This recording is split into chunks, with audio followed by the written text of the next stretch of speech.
வணக்கம் நண்பர்களே. இந்தியாவில கோடிக்கணக்கான கோவில்கள் இருக்கு. ஆனா படைப்பு கடவுளான பிரம்மாவிற்கு மட்டும் ஏன் உலகத்துல ஒரு சில இடங்கள்ல மட்டும்தான் கோவில் இருக்கு? அதுலயும் ராஜஸ்தான்ல இருக்கிற இந்த புஷ்கர் பிரம்மா கோவில் ஏன் இவ்வளவு ஸ்பெஷல்? இன்னைக்கு நாம பார்க்க போறது புராண ரகசியங்களும் வரலாற்று அதிசயங்களும் நிறைந்த புஷ்கர் பிரம்மா கோவிலை பற்றித்தான். ஸ்கிப் பண்ணாம கடைசி வரைக்கும் பாருங்க, ஏன்னா கடைசியில இந்த இடத்துக்கு வர்றதுக்கான ஒரு முக்கியமான டிராவல் டிப் உங்களுக்காக காத்துட்டு இருக்கு. முதல்ல ஒரு கேள்வி, ஏன் பிரம்மாவிற்கு வேற எங்கேயும் கோவில் இல்லை? புராணங்களின்படி பிரம்மா ஒரு யாகம் செய்ய நினைச்சாரு.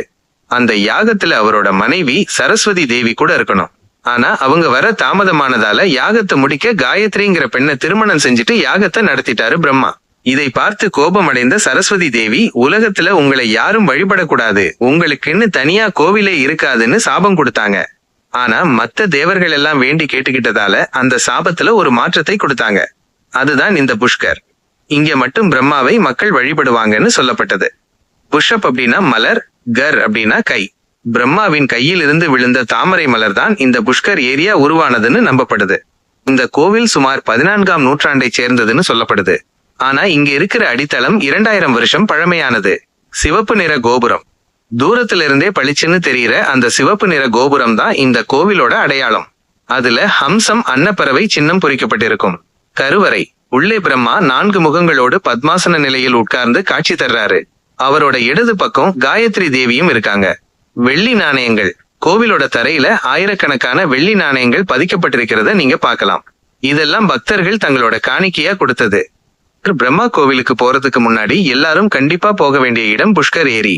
இந்த ஏரியை சுத்தி 52 படித்துறைகள் இருக்கு. இங்க ஒரு முறை மூழ்கி எழுந்தா செய்த பாவங்கள் எல்லாம் நீங்கும்னு நம்பிக்கை.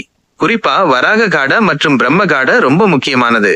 சாயந்தரம் நேரத்துல இங்க நடக்கிற ஆரத்திய பார்க்கிறது ஒரு தனி அனுபவம். அமைதியும் பக்தியும் கலந்த ஒரு உணர்வை இது கொடுக்கும். இதற்கு நேரடி ஏர்போர்ட் கிடையாது. ஜெய்ப்பூர் ஏர்போர்ட் தான் பக்கம். சுமார் 150 கிலோமீட்டர்.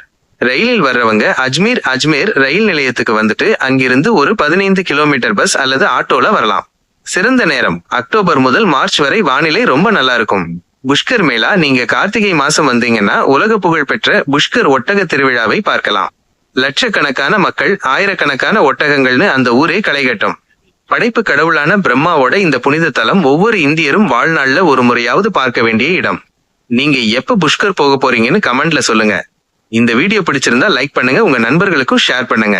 இது போன்ற ஆன்மீக மற்றும் பயண தகவல்களுக்கு நம்ம சேனலை சப்ஸ்கிரைப் பண்ண மறக்காதீங்க. அடுத்த ஒரு சூப்பர் வீடியோவுல உங்களை சந்திக்கிறேன். நன்றி, வணக்கம்.